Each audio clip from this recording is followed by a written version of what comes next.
In this video, we went over the song meaning for every song in the Midnight's album. And now it's time to look at the 3 a.m. tracks. The Great War 101. This song is about sticking through the tough times in a relationship. If we take a closer look at the lyrics, we see that Taylor described the rocky period during her relationship as the Great War. She explains how the problems from her past relationships are haunting her in a way that they've started to affect her current relationship. Maybe it's the past that's stalking, screaming from the crypt, telling me to punish you for things you never did. Essentially saying that all the trauma from past relationships is making it difficult for her to trust again. And it seems like during this period she became so paranoid that it almost ended the relationship. And she says, "That was the night I nearly lost you." But she calls off her troops, so she kind of puts an end to her paranoia or her lack of trust when she realizes that even through the Great War, the very difficult period, he has always been reaching for her hand and has stuck through it with her. My favorite line in the song is, "Somewhere in the haze, got a sense I'd been betrayed." Because this of course is making a reference to the first track on the album, Lavender Haze. And she's saying that somewhere amidst the feelings of being in love and the excitement, she started becoming paranoid.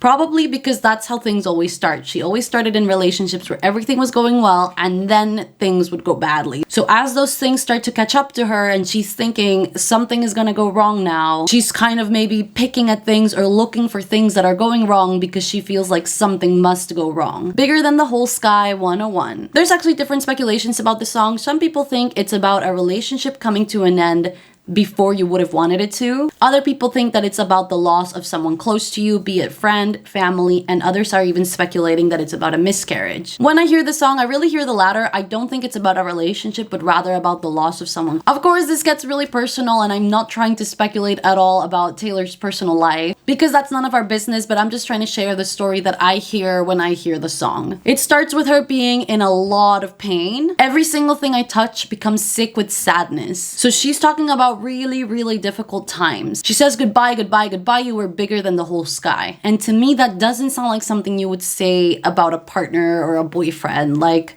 I understand you can have really intense relationships, but the way she describes this bigger than the whole sky really sounds to me like the loss of somebody. Then she says, "I'm never gonna meet what could have been, would have been, should have been you." So because she says, "I'm never gonna meet you," to me it sounds like it's not about somebody that she has met. But of course you could also say, "I'm never gonna meet you" is in reference to I'm never gonna meet who you would have become had you not passed away. My favorite line in the song is, "Did some bird flap its wings over Asia? Did some force take you because I didn't pray?" The bird flapping its wings over Asia is a reference to the butterfly effect, essentially saying how something small can trigger a larger consequence. Then she asks if someone took this person away because she didn't pray. And I just think in this lyric, she just encapsulates really well the frustrations of the feelings that come with loss and the pain of the situation. So like I said, I'm not speculating about Taylor, but to me this does sound like it is about a miscarriage or about the loss of a friend, more so than it could be about relationships. Paris 101, but first let's look at some pictures of Meredith, Olivia, and Benjamin because the previous song was a little bit too emotional.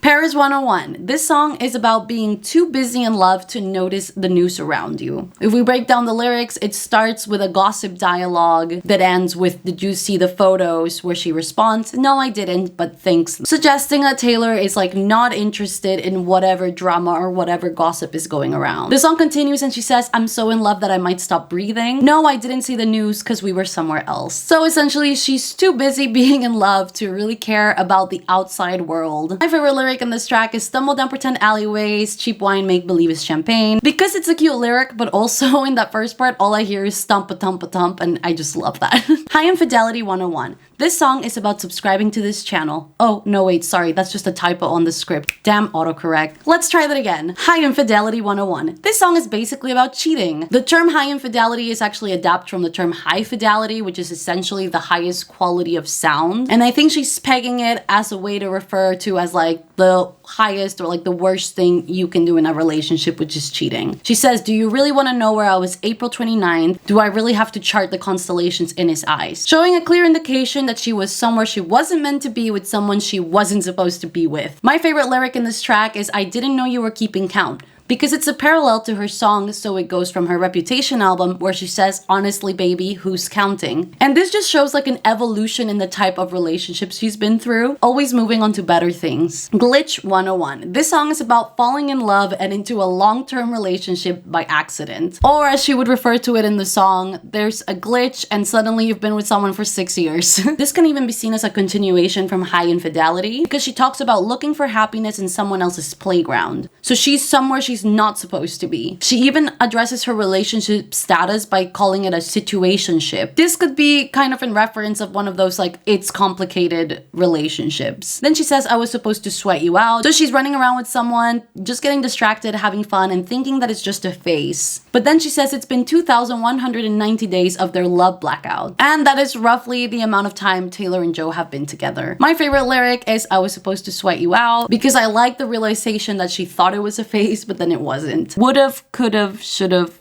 101. This song is about being haunted by a past relationship you were in when you were young. Not going into speculations about who this is about, but I think we all know. In the verses, Taylor explores all the things that could have happened to prevent the relationship from even happening. If you tasted poison, you could have spit me out. Almost like saying that he should have known better than to have gone into this relationship when she was so much younger than him. She says before he came her way, all she did was pray. Then she continues to say that if he hadn't looked her way, she would have stayed on her knees, meaning she would have continued to pray and stayed on the righteous path. She then describes him as a crisis of her faith. Regret is spread throughout the whole song. Now that I'm grown, I'm scared of ghosts. Memories feel like weapons. And now that I know, I wish you'd left me wondering. Not to mention she directly says, I regret you all the time. And the relationship affected her so much that she continues to be haunted by it. I can't let this go. I fight with you in my sleep. So she's having dreams about things that happened in this relationship and how things could have been different.